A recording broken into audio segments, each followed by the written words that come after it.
ಜೊತೆಗೆ ಜನಾರ್ದನ್ ರೆಡ್ಡಿ ಅವರು ರಿಕ್ವೆಸ್ಟ್ ಮಾಡಿದ್ದಾರೆ. ಶ್ರೀರಾಮುಲು ಅವರು ಪಕ್ಷ ಬಿಡ್ತಾರೆ ಅಂತಕ್ಕಂಥ ಹೇಳಿಕೆಗೆ ಸಂಬಂಧಪಟ್ಟಂತೆ ಅವರು ಪಕ್ಷ ಬಿಡೋದಾದ್ರೆ ಬಿಡ್ಲಿ, ನನ್ನ ಹೆಸರನ್ನ ವಿಜೇಂದ್ರ ಹೆಸರನ್ನ ಹೇಳಿ ಪಕ್ಷ ಬಿಡೋದು ಬೇಡ, ಪಕ್ಷ ಬಿಡೋದಾದ್ರೆ ಬಿಡ್ಲಿ ಧಾರಾಳವಾಗಿ ಅಂತ ಹೇಳಿದ್ದಾರೆ.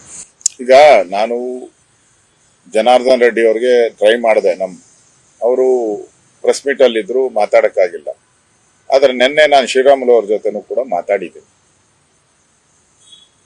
ಅವ್ರದ್ದೇನೋ ಪೂಜೆ ಇದೆಯಂತೆ, ಇವತ್ತು ಮುಗಿಸ್ಕೊಂಡು ಬರ್ತಾರೆ. ನಾಳೆ ಅವ್ರ ಜೊತೆ ಮಾತಾಡ್ತೀನಿ.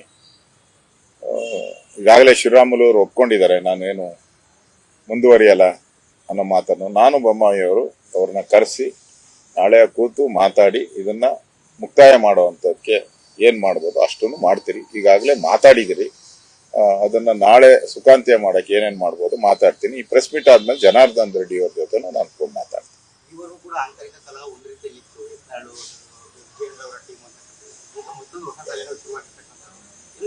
ಜಾಸ್ತಿ ಆಗ್ತಾ ಇದೆ ಆಂತರಿಕ ಕೈಚಾಟ, ಈ ಸಂಘಟನೆ ಕೂಡ ಹೊಡೆತ ಬೀಳುತ್ತೆ ಅಂತ ನಮ್ಗೆ ಅನ್ಸಲ್ಲ. ಅದೇ ಇದು ಸಂಡೂರ್ ಬೈ ಎಲೆಕ್ಷನ್ ನಾವು 6,000 ಏನೋ ಸೋತಿದ್ದೀರಿ. ಅದ್ ಗೆಲ್ಬೋದಾಯ್ತು ಅಂತೇಳಿ ಚರ್ಚೆ ಪ್ರಾರಂಭ ಆಗಿದ್ದು. ಅದರಿಂದ ಈ ವಿಚಾರ ಬಂದಿದೆ. ಇನ್ನು ಸದಾನಂದ ಗೌಡ್ರು ಅವ್ರ ವರದಿನೇ ಕೊಟ್ಟಿಲ್ಲ. ಯಾಕಂದ್ರೆ ಸದಾನಂದ ಗೌಡ್ರಿಗೆ ಇನ್ಚಾರ್ಜ್ ಕೊಟ್ಟಿದ್ರಿ.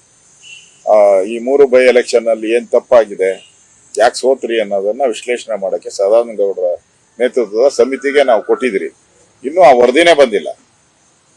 ಅದರಿಂದ ವರದಿ ಬಂದ್ಮೇಲೆ ಏನಾನ ಆಗಿದ್ರೆ ಅದಕ್ಕೆ ಉತ್ತರ ಕೊಡ್ಬೋದಾಯ್ತು. ಅದಕ್ಕೆ ನಾನು ಶ್ರೀರಾಮುಲುಗೆ ಹೇಳಿದ್ದೀನಿ, ನಾ ವರದಿನೇ ಬಂದಿಲ್ಲಪ್ಪ, ಯಾಕೆ ಅದ್ರ ಬಗ್ಗೆ ಚಿಂತೆ ಮಾಡ್ತೀಯ, ಚಿಂತೆ ಮಾಡಬೇಡ.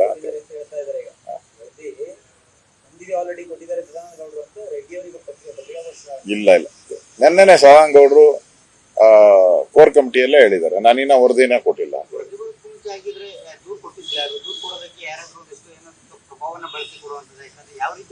ಗೊತ್ತಿಲ್ಲ, ಶ್ರೀರಾಮುಲ್ಗೆ ಯಾರು ಮಾಹಿತಿ ಕೊಟ್ಟರೋ ಗೊತ್ತಿಲ್ಲ.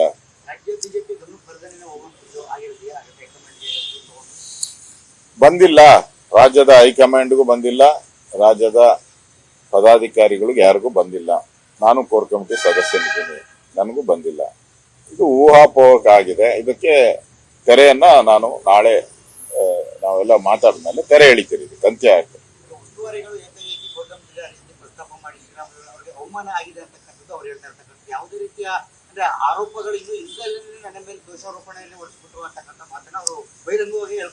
ಇಲ್ಲ, ಆ ಸಭೆಯಲ್ಲಿ ನಾನು ಇದ್ದೆ. ಅದಾದ್ಮೇಲೆ ನಮ್ಮ ಇನ್ಚಾರ್ಜನು ಹೇಳಿದ್ದಾರೆ, ಆ ತರದ್ ಏನಾದ ನಿನ್ ಮನಸ್ಸು ನೋವಾಗಿದೆ, ಇದನ್ನ ಇಲ್ಲಿಗೆ ಬಿಟ್ಟು ಬಿಡೋಣ ಅನ್ನೋ ಮಾತನ್ನು ಇನ್ಚಾರ್ಜ್ ಹೇಳಿದ್ದಾರೆ. ಅಂದ್ರೆ ಸಮಾಧಾನ ಮಾಡಿದ್ದಾರೆ, ಇಲ್ಲಿಗೆ ಇದನ್ನ ಬಿಟ್ಟು ಬಿಡೋಣ, ಏನಾನ ನಿಂಗೆ ತಪ್ಪು ಅನ್ಸಿದ್ರೆ ಅದನ್ನ ಇಲ್ಲಿಗೆ ಡ್ರಾಪ್ ಮಾಡೋಣ ಅಂತಾನು ಹೇಳಿದ್ದಾರೆ. ಇಲ್ಲ, ಆ ತರದ್ದೇನು ಇಲ್ಲ. ರಾಮುಲು ಜೊತೆ ನಾನು ಟಚ್ ಅಲ್ಲಿ ಇದ್ದೀನಿ. ಇಲ್ಲೇ ಈಗಲೇ ಅಲ್ಲಿ ಗೊಂದಲ ಆಗಿದೆಯಲ್ಲ, ಇನ್ಯಾಕೆ ರಾಮುಲು ಅಲ್ಲಿ ಹೋಗ್ತಾರೆ? ಇಲ್ಲಿ ಕೋರ್ ಕಮಿಟಿ ಸದಸ್ಯರಿದ್ದಾರೆ, ಅವರು ಅಲ್ಲೋಗಿ ಆರ್ಡಿನರಿ ಮೆಂಬರ್ ಆಗಕ್ಕೆ ಯಾರು ಹೋಗ್ತಾರೆ?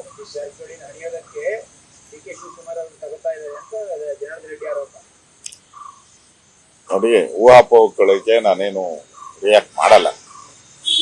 ಈಗ ಯಾವ್ದೋ ಒಂದು ಪತ್ರಿಕೆಯಲ್ಲಿ ನನ್ನ ಬಗ್ಗೆನೂ ಹೇಳಿದ್ದಾರೆ, ವಿಜಯೇಂದ್ರನ ವಿರುದ್ಧವಾಗಿ ನಾನು ಕಂಪ್ಲೇಂಟ್ ಕೊಟ್ಟಿದ್ದೀನಿ ಅಂತ. ನಾನು ಕೊಟ್ಟೇ ಇಲ್ಲ. ವಿಜಯೇಂದ್ರ ವಿರುದ್ಧವಾಗಿ ಕಂಪ್ಲೇಂಟೇ ಕೊಟ್ಟಿಲ್ಲ.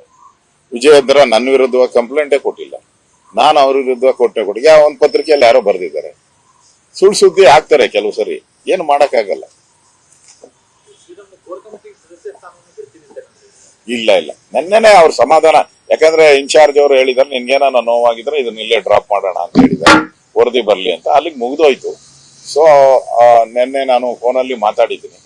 ಸೊ ಪೂಜೆ ಇದೆ, ನಾಳೆ ಬರ್ತಾರೆ. ನಾಳೆ ಇದಕ್ಕೆ ನಾನು ಅವ್ರ ಜೊತೆನೆ, ನಾನು ಬೊಮ್ಮಾಯಿ ಅವರು ನಾವೆಲ್ಲ ಕೂತು ಇದನ್ನ ಮಾತಾಡ್ತೀನಿ. ಜನಾರ್ದನ್ ರೆಡ್ಡಿ ಜೊತೆನೂ ನಾನು ಫೋನಲ್ಲಿ ಮಾತಾಡ್ತೇನೆ.